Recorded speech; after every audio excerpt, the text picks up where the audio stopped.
बिस्मिल्लाहिर्रहमानिर्रहीम। मैं हूं नवेद ज़ुबैरी, सिचुएशन रूम के एक अहम प्रोग्राम के साथ। फाइनल ओवर स्टार्ट हो गया है। जी हाँ नाज़रीन, ये फाइनल ओवर, ये फाइनल वीक है उस गेम का जो पिछले कई महीनों से जारी था। ये वो मैच अब इख्तिताम पजीर होने जा रहा है। 21 नवंबर 2022 से शुरू होने वाला हफ्ता जो 28 नवंबर को इख्तिताम पजीर हो जाएगा। इन 7 दिनों में वो तमाम सवालात का जवाब आपको मिल जाएगा जो हम बहुत टाइम से डिस्कस कर रहे हैं।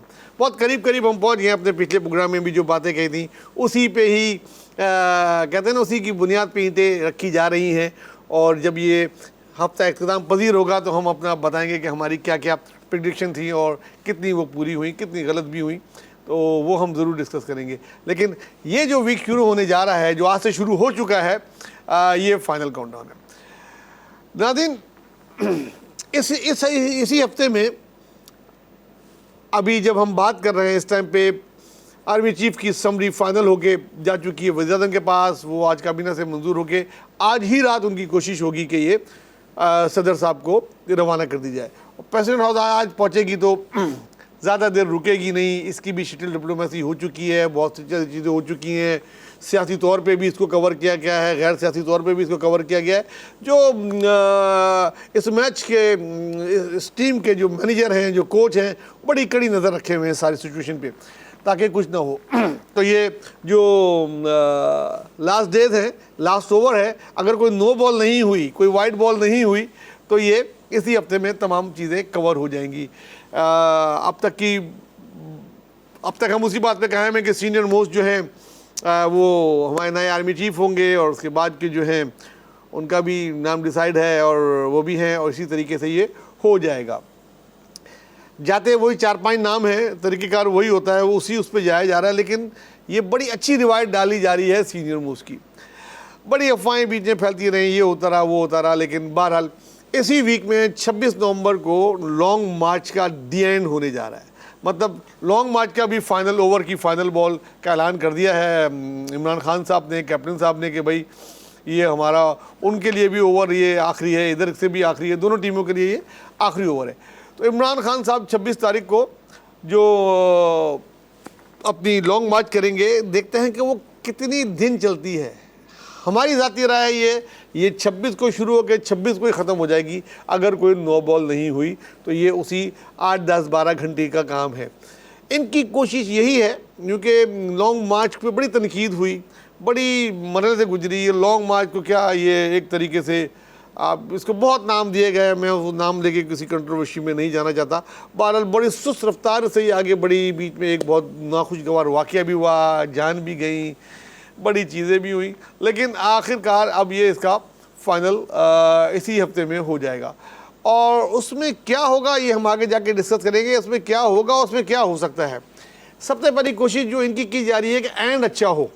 भले स्टार्ट अच्छा नहीं था, हमारे इनके ओपनर शुरू में ही आउट हो गए थे, लेकिन जो आखिरी ओवर है ना, आखिरी ओवर ये मैक्सिमम रन लेना चाहते हैं, जो कि सियासी मालिज होंगे, जो आने वाले इलेक्शन जो इनका अल्टीमेट गोल है उस पर काम आ सके। तो ये ज़्यादा से ज़्यादा तादाद अपनी लेके आएंगे, जिसकी कोशिशें शुरू कल रात से इन्होंने कर दी गई हैं।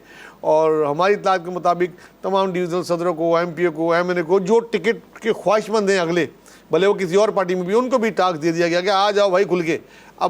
अब कोई ज़िमनी इलेक्शन नहीं होने वाले, अब कोई और इलेक्शन नहीं होने वाले। जी हाँ, लोकल गवर्नमेंट इलेक्शन का भी ऐलान यहाँ पे सिंध में किया जा चुका है 2 महीने बाद। मुझे नज़र नहीं आ रहे, जैसे पहले नज़र नहीं आ रहे थे, अब भी मैं उसी बात पे कायम हूँ।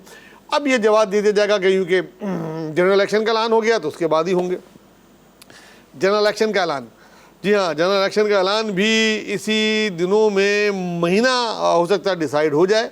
अगर एक आध कोई वाइट बॉल हो जाए तो हो सकता है अगले हफ्ते के पहले, दूसरे, तीसरे दिन में हो जाए। लेकिन ये बात भी एक तरीके से डिसाइडेड है कि दिसंबर से आगे ये नहीं लगता कि ये चलेगा। और अब जो भी दिन है इसमें मुज़ाकरात ही होंगे। इंटरम गवर्नमेंट के, केयर टेकर गवर्नमेंट के, इसमें मरकज़ी गवर्नमेंट के भी मुज़ाकरात हो रहे हैं जो स्टार्ट हो चुके हैं, नाम डिस्कस हो रहे हैं। सूबाई गवर्नमेंट में भी हो रहे हैं। सूबाई गवर्नमेंट में भी शायद ये फार्मूला आता है पा गया है, या आज रात या कल रात आर्मी चीफ के अनाउंस होने के बाद पा जाएगा कि सिंध में जो है वो ज़ाहिर सी बात है जिसकी हुकूमत है, जिसके स्टेक हैं, उनकी मर्ज़ी से केयर टेकर बनेगी। ज़ाहिर सी बात है नामों की हतमी मंजूरी तो जहाँ से मिलती है वहाँ मिलेगी। इसी तरीके से खैबर पख्तूनख्वा में होगी, पंजाब में असल मसला होगा, वो 3-4 फरीक हैं उनको मिला के बहरहाल कर ली जाएगी। और जो दूसरा मसला है, जो दूसरा मसला आएगा कि लॉन्ग मार्च का दी एंड क्या होगा। जी हाँ नाज़रीन, ये बड़ा ही हंगामा खेज भी हो सकता है। हंगामा खेज मतलब कोई झगड़े वगड़े की ये तो कह रहे हैं वाड़ा शाड़ा, अल्लाह जाने उनका क्या है। हमारी तो तमन्नाएं और दुआएं यही होती है कि एंड अच्छा हो और सियासी हो सकता है इसमें। मैं बड़ी बात करने जा रहा हूँ, अल्लाह मुझे माफ़ करे, लेकिन जो पेशन गोइयाँ जो चीज़ें हैं उसमें मैं कड़ी मिला रहा हूँ, कोई न्यूज़ नहीं है, कोई ज़राए नहीं है, ये मेरी अपनी वो है कि हो सकता है इसके एंड में इमरान खान असम्बलियाँ अपनी तहलील करने का ऐलान भी कर सकते हैं कि पंजाब की असम्बली का, खैबर पख्तूनख्वा की असम्बली का और जो बाकी रह गए हैं सूबों में उनके एमपीओ का वो रिज़ाइन और वो का ऐलान कर देंगे ना। मैं ये नहीं कह रहा कि वो उस वक्त दे देंगे, ऐलान करना ही एक बड़ी बात होती है कि जी ये ख़त्म, उस ख़त्म होने में कुछ टाइम तो लगेगा, हफ्ता लगेगा, लेकिन ये इसका एंड से ये एक ब्रेकिंग न्यूज़ निकलेगी। उसके बाद कोई चारा ही नहीं रहेगा कि नए इलेक्शन में जाएं। नए इलेक्शन की बातें डिस्कस वो हो रही हैं, बस फ़र्क इतना है कि शहबाज शरीफ को जब से कोरोना हुआ है उसके बाद से वो एक तरीके से इनएक्टिव हैं और उनकी जगह जो डिफेक्टो प्राइम मिनिस्टर हैं वो आप लोग को पता है ये सागडार हैं और अब उनके हाथ में ही ये सारी चीज़ें हैं और वही मुज़ाकरात कर रहे हैं। कुछ मुज़ाकरात मीडिया में आ जाते हैं, कुछ मुज़ाकरात को तस्वीरें इशू की जाती हैं, कुछ मुज़ाकरात पसे चिलमन पसे पर्दा हो रहे होते हैं, वो रखना पड़ता है, सियासत में होता है, आज से नहीं है, ये हमेशा से ऐसा होता आ रहा है और ये होगा। इससे आगे निकलते हैं नाज़रीन, इलेक्शन। जी हाँ, अब इलेक्शन की अगले हफ्ते से जो बाज़गश स्टार्ट होगी, इस हफ्ते में आर्मी चीफ, लॉन्ग मार्च, ये चीज़ें सब कुछ डिसाइड हो चुका होगा। अब अगला हफ्ता जो उसके बाद शुरू होगा, जो दिसंबर में दाखिल हो जाएगा, वो है इलेक्शन।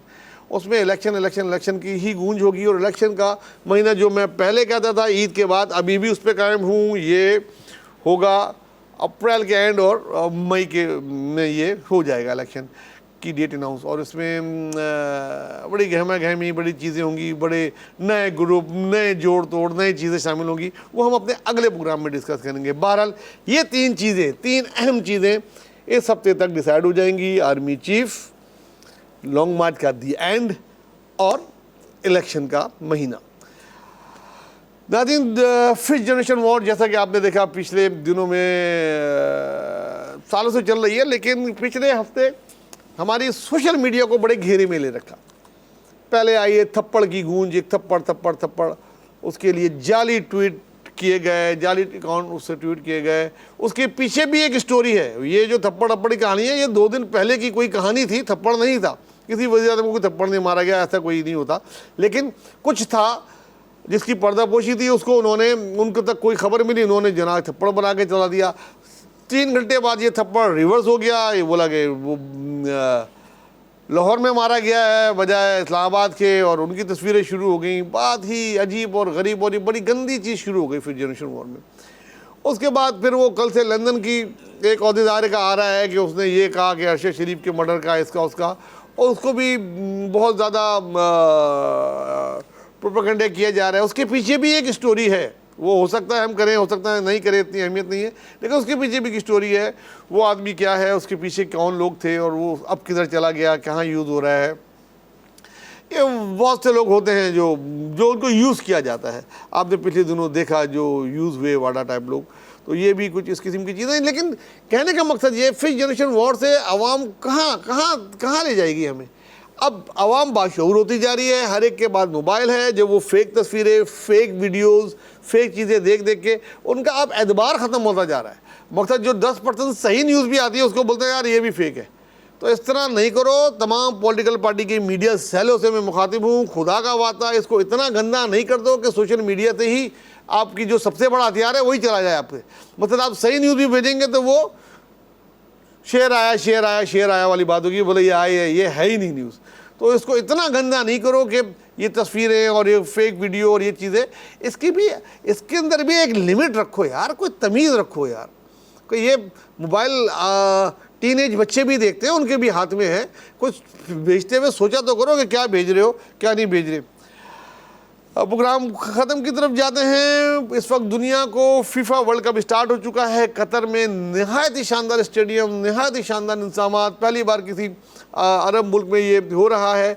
और हमारी भी टीम गई है, हमारी फ़ुटबॉल टीम नहीं गई, सिक्योरिटी टीम हमारी गई भी है और वो उधर मैनेज कर रहे हैं। फ़ुटबॉल भी हमारी गई भी है और बाकी मुल्कों की तरह पाकिस्तान भी इस फीफा वर्ल्ड कप के शहर में आ गया है या बुखार में आ गया है। हर तरफ इसकी गहमा गहमी है। कल पहला मैच हुआ, पहला मैच का पहला हाफ बहुत बुरा था, दूसरा हाफ बहुत अच्छा था और अब आइंदा इसका जिक्र करते रहेंगे। बहरहाल ये भी 10, 15, 20 दिन जो है ना दुनिया इसके शहर में रहेगी और हमारी ये ख्वाहिश है जिस तरीके से कतर ने ये दिखाया, यूरोप अमेरिका को बहुत पीछे छोड़ दिया। वो जो स्टेडियम उन्होंने बना के फेंका है और दिखाया है दुनिया को कि यार आप क्या समझते हैं हमको, हम खाली जो है वो कावा पी सकते हैं या पेट्रोल निकाल सकते हैं। ये देखो ऐसा स्टेडियम, ऐसे इंतजाम, क्रूज ला के उसकी होटल बना के दुनिया को बहुत पीछे छोड़ दिया कि तुम लोग क्या हो यार, तुम लोग तो लगता है गाँवों में रहते हो, स्टेडियम ये होता है।